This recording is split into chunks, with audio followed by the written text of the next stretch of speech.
Presiden terpilih adalah seorang mantan prajurit TNI Komando Pasukan Khusus.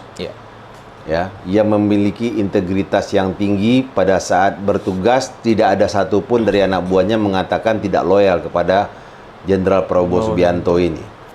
Nah, kira-kira sama nggak apa kekhawatiran saya terhadap Prabowo begitu dia menjabat, terhadap ancaman-ancaman yang mungkin akan terjadi pada saat transisi kekuasaan ini sudah diserahkan ke tangan Prabowo Subianto. Dengan melihat bagaimana upaya-upaya raja-raja yang ada sekarang ini melanggengkan kekuasaannya, menempatkan keluarga-keluarganya pada posisi-posisi penting di tempat-tempat yang dianggap sangat strategis di Indonesia.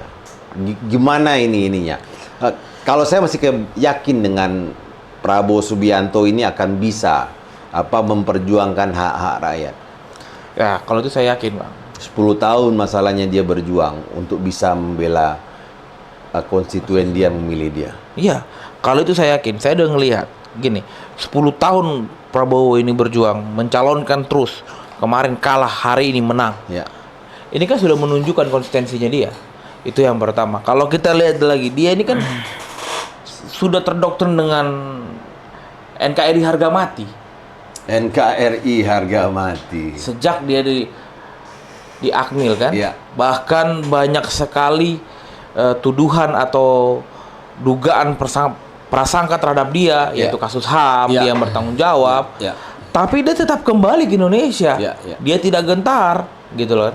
Dan saya rasa ya kalau anak umur jagung perintah dia ya dieksekusi. Jadi gini, Bung, ada yang menarik pertanyaan dari kawan-kawan di para netizen ini. Kenapa NCW begitu menyampaikan Prabowo terkait dengan dugaan korupsi segala macam itu, kenapa tidak pernah menyinggung apa yang dilakukan Prabowo pada tahun 98? Kembali kami sampaikan ke kawan-kawan bahwa Prabowo ini tidak ada masalah terkait dengan HAM dengan kita, karena kita ini NGO anti korupsi, kolusi dan nepotisme.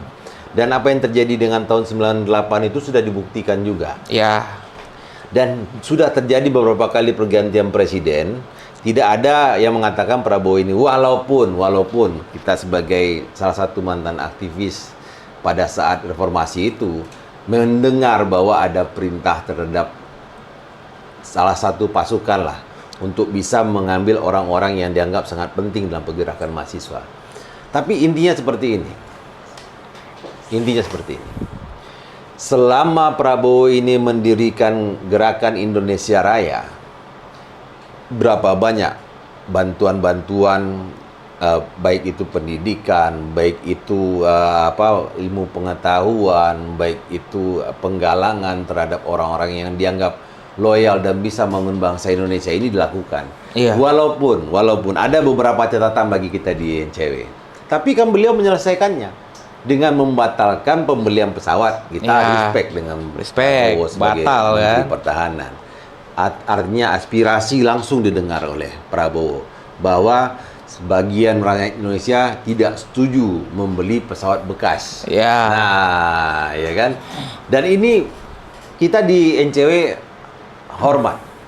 Artinya aspirasi rakyat seketika didengar oleh Prabowo. Langsung dia batalkan pembelian. Kita tidak melihat apakah itu prestasi NCW sehingga batal. Tidak mungkin banyak orang lain memberi masukan. Menyuarakan itu juga. Tapi khusus yang sekarang ini, saya memiliki keyakinan bahwa Prabowo tidak mau ada kegaduhan, tidak mau ada keributan. Makanya diminta seorang Sufmi Dasko untuk menyatakan batal. Sekarang Bu Nurani, kira-kira tanpa mereka berkumpul panitia kerja ini, Sufmi Dasko bisa menyatakan batal. Kekuatan luar biasa apa yang mendorong itu bisa diucapkan? Ya, Bu Hasri. Ya, jadi karena menyinggung Prabowo ya, kalau saya Prabowo sampai detik ini saya menganggap beliau ini orang yang paling demokratis di bangsa ini. Bukan 10 tahun, 20 tahun beliau merawat demokrasi ini, mulai bersama Ibu Megawati mencalonkan sampai dengan Hatta Rajasa, Sandi Uno, terakhir dengan Gibran. Baru jadi.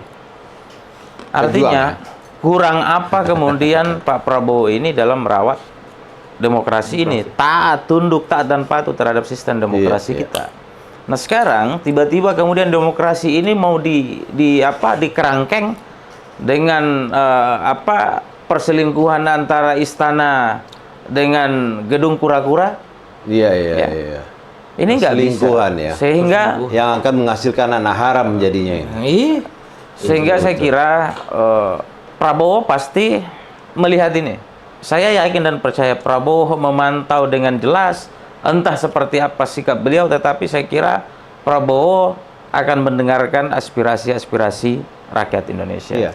Termasuk kita kemarin malam pun begitu ada peringatan darurat demokrasi, darurat Indonesia, kami meminta melalui kanal ini supaya Prabowo turun. Prabowo turun, jangan sampai terjadi perpecahan di anak bangsa cuman gara-gara keinginan satu orang, satu keluarga atau satu kelompok tertentu untuk melanggengkan kekuasaan, memuluskan keluarganya, memuluskan saudaranya, memuluskan kelompoknya untuk bisa ikut dalam kontestasi pilkada. Nah, tapi keyakinan itu buat saya sih terasa jelas. Kenapa? Gerakan-gerakan yang diperlihatkan oleh kawan-kawan di Gerindra ini memperlihatkan bahwa Prabowo atau 08 ini tidak setuju dengan gerakan-gerakan yang tidak mendengar aspirasi masyarakat. Saya yakin itu, Bang. Pertama, kenapa? Kalau Prabowo sama seperti Raja Satu ini, anaknya pasti udah dipaksa maju calon gubernur. Nggak ada. Dan itu kemungkinannya sangat besar sekali seorang presiden. Anak ketua Gerindra, presiden terpilih. Ya kan? Memungkinkan saja. itu. Sangat mungkin. Masuk di akal, Tapi kan sampai hari ini kita bisa lihat di seluruh daerah tidak ada gerakan-gerakan muncul nama anaknya. Jangankan anak, ponakan aja dibatalin kan maju di DKI kemarin dengan isunya. Nah itu. Prabowo menjaga itu, sehingga saya pikir udahlah Raja Jawa ini harus kemudian merenung. Akhirilah kekuasaan ini dengan baik, dengan kesan yang baik, dengan legacy yang baik, ya.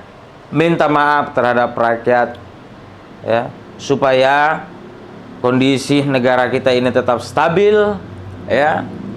Stabilitas politik, stabilitas keamanan, stabilitas ekonomi ini tidak bisa dipisahkan, ya. Oleh sebab itu, teman-teman di DPR juga ayo sadar, ya.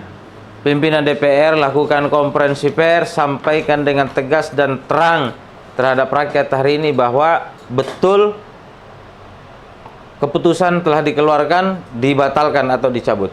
Karena selesai. Tidak mungkin hanya diwakili oleh Bang Dasko. Rakyat Indonesia ini pemaaf kok, Bang Ketum. Iya. Kita bangsa ini pemaaf. Tingkat permisifnya rakyat Indonesia ini telah dibuktikan dari tahun ke tahun pada saat terjadinya Pilpres.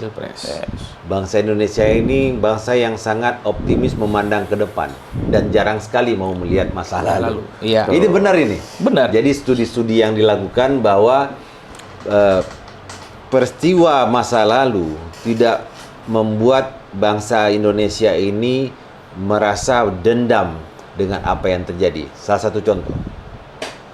Berapa tahun kita dijajah oleh Belanda? 350 tahun. Berapa tahun kita dijajah Jepang? 3,5 tahun. Walaupun Jepang itu sangat menyiksa rakyat Indonesia dengan rumusannya dan banyak yang meninggal, banyak pada saat itu.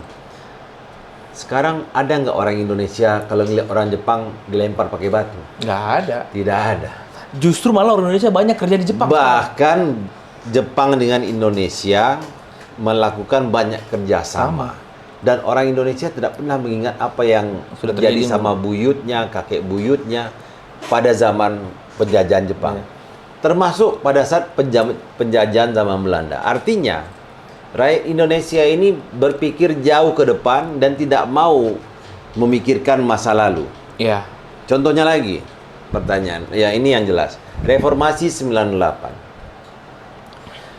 Sekarang ada dendam nggak sama Soeharto? Rakyat Indonesia. Tidak. Nggak ada. Tidak ada. Kalau udah ada dendam, udah dihancurkan cendana itu dari kemarin. Nah,